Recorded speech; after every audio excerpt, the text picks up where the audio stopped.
Good morning, everyone. Today, I would like to talk about an issue that affects families, teachers, and young people all around the world. Whether children should be allowed to use social networking. After considering the risks, the impact, and the long-term effects, I strongly believe that children should not be allowed to use social networking. The first and most urgent concern is safety. Many people assume that the social networking is just a withdrawal place with no real danger, but this is far from the truth. Social networking platforms expose children to a risk that they cannot fully understand. When the child posts a simple photo, a location tag, or a school uniform, they may unintentionally give away their personal information. Strangers can easily use this information to track them or connect with them. Children may accept friend requests from people they never met simply because the profile picture looks friendly. Sadly, online predators and cyber criminals often target young users because they are trusting and inexperienced. Even if parents try their best to supervise their children's online activity, it's nearly impossible to monitor their children's every message, every group chat, or every private conversation. The online world is simply too vast and too unpredictable for a child to navigate. If we truly want to protect children, limiting their access to social networking is one of the most effective ways to do so. But beyond safety, we also need to consider the emotional harm from the social networking has on young mind.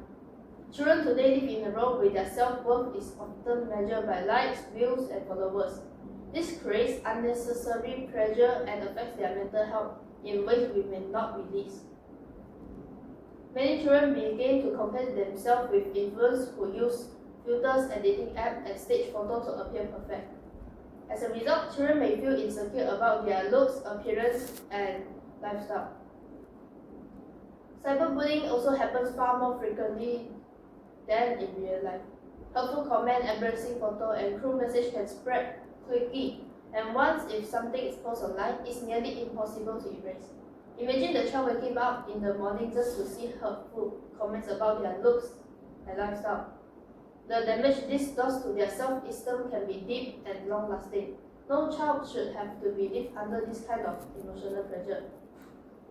In addition to emotional harm, social networking also distracts children from the important responsibilities during their growing years.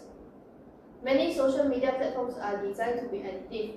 Notifications, endless scrolling, and short viral videos keep users glued to their screen. Children may tell themselves they are just checking their app for just a moment, but before they know it, hours has passed. This reduces the time they spend on studying, reading, playing outside, practicing hobby, or bonding with their families.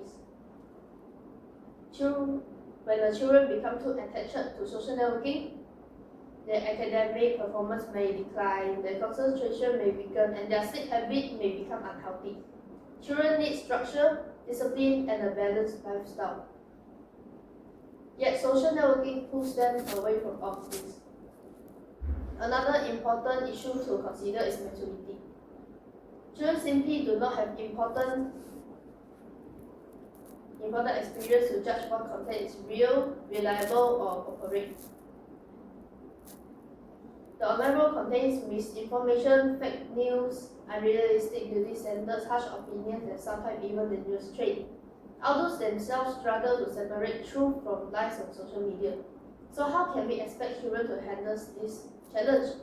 There have been countless cases where children try to imitate dangerous online challenge or adopt unhealthy habits just because everyone online was doing it.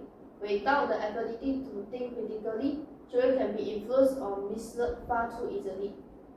It's not their fault because their brains are still developing, and they need proper guidance before being exposed to such a wide and complicated environment. Finally, we must reflect on what childhood should truly look like. Childhood is a precious and irreplaceable stage of life. It's meant to be filled with imagination, outdoor play, meaningful conversations, and real friendship. When a child spends too much time on social networking, they miss out on the simple joys of being young. They talk less to their family, they spend less time playing with friends, and they may lose interest in activities that once made them happy. Instead of climbing trees, reading books, or exploring the world around them, they end up staring at the screen for hours. Technology will always be part of modern life, and that's perfectly fine. but technology must support growth, not replace it. Social networking, especially at a young age, takes children away from the responsibilities that helps build their confidence, creativity, and social skills. In conclusion, children should not be allowed to use social networking because it exposes them to serious safety risks, harms their emotional well-being, distract them from the important responsibilities, influence them before they are mature enough, and steals away the precious experience of childhood.